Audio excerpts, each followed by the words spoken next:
Prodi Agribisnis semester 7 akan wisuda pada tanggal 26 April besok.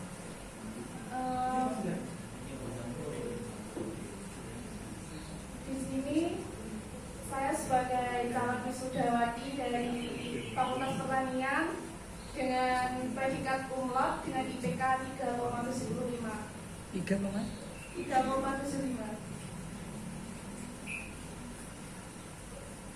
Di sini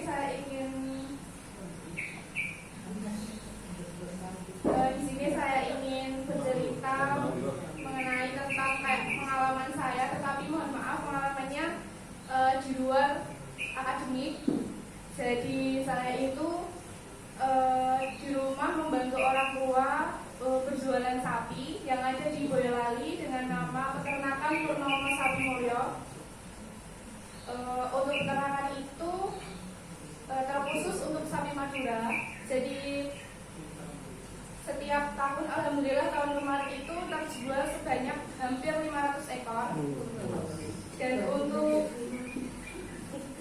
untuk tahun ini dari Idul Fitri sampai menjelang Idul Adha sudah laku 150 ekor. Mungkin itu saja. Karena apa kok bisa lakunya diceritakan loh Mbak? Bisa lakunya itu karena yang pertama sekarang kan banyak media sosial ya Bapak. Jadi saya itu sering posting video di TikTok dan juga Instagram. Jadi kayak sama YouTube. Jadi kayak banyak YouTuber itu yang datang ke rumah untuk meliput mengenai peternakan di rumah saya. Lalu banyak konsumen-konsumen yang tertarik sehingga konsumen dari Jawa Barat dan itu datang ke rumah untuk mengecek langsung dan membeli sapinya untuk korban. Boleh langsung tanya, Pak? Boleh langsung tanya? Ada hubungannya enggak dengan kuliah, ilmunya itu? Oh ya, baik. Untuk ilmunya, kebetulan saya itu kan agribisnis ya Pak. Jadi kayak lebih ke ekonomi, misalkan di rumah kan ada usaha. Lalu saya itu juga mengambil judul skripsi di rumah saya sendiri dengan judul Analisis Preferensi Konsumen Sapi Madura Purnomo Sapi Mulyo Kabupaten Boyolali. Seperti itu Pak. Dari skripsinya itu kesimpulannya apa? Dari skripsi saya itu berkesimpulan bahwa saya dapat mengetahui kayak karakteristik dari konsumen sapi Madura itu seperti apa. Misal dari berat, terus tekstur daging, kualitas daging, lalu juga harga. Jadi kayak saya bisa mengetahui, oh konsumen saya itu ternyata rata-rata itu menyukai sapi yang harga 20 sampai 25 juta, misalnya seperti itu Pak. Berarti mempengaruhi penjualan? Iya.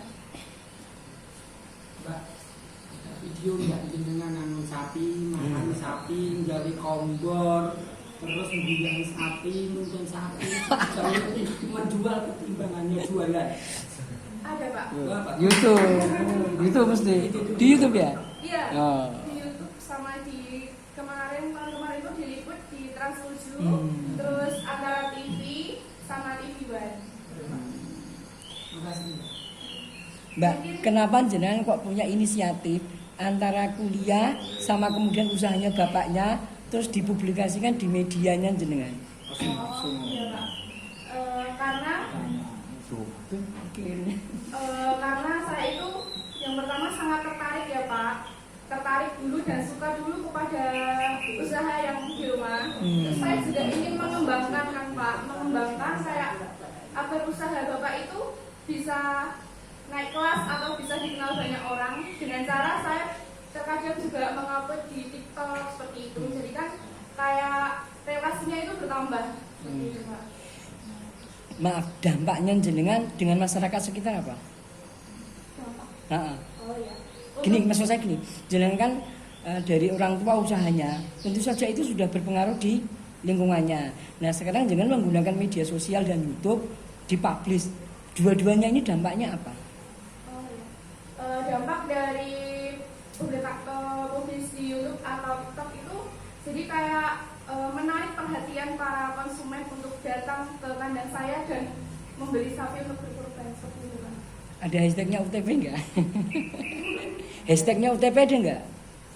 Belum Pak. Maksud saya gini, maksud saya ketika jenengan sukses di masyarakat dan orang tuanya, dampaknya juga nanti ke kampus itu apa gitu?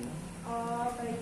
Untuk dampaknya ke kampus itu nanti agar semua orang itu tahu kalau mahasiswa dari UTP itu bisa belajar berbisnis, dan insya Allah jika saya dikehendaki oleh Allah, insya Allah pengen jadi pengusaha Pak, terutama pengusaha rapi, dan saya juga tidak akan melupakan UTP karena saya juga sarjana dari UTP. Seperti itu Pak. Mantap.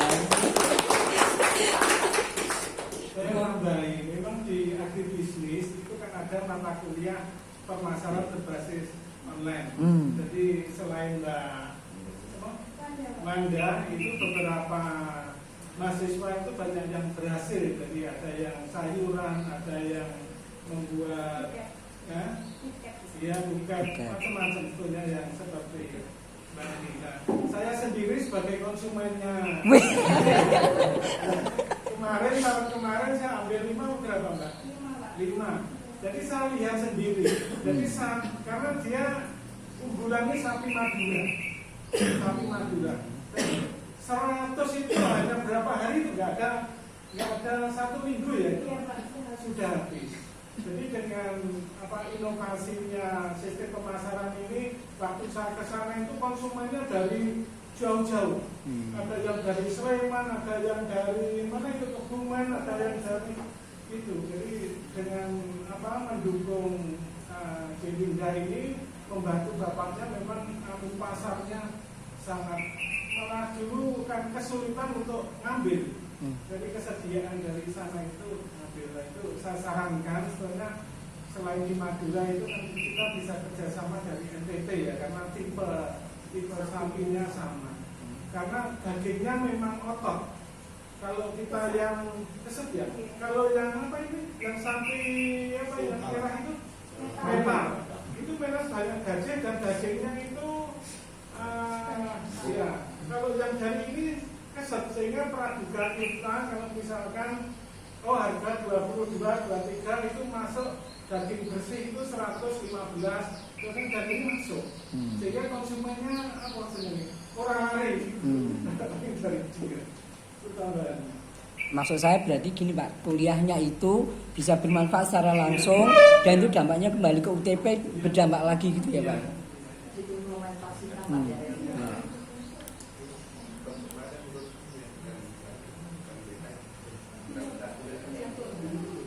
Hanya kemarin sayangnya nih Pak, mahasiswa UTP itu kan banyak yang ikut SBKM yang kuliah wirausaha mandiri gitu.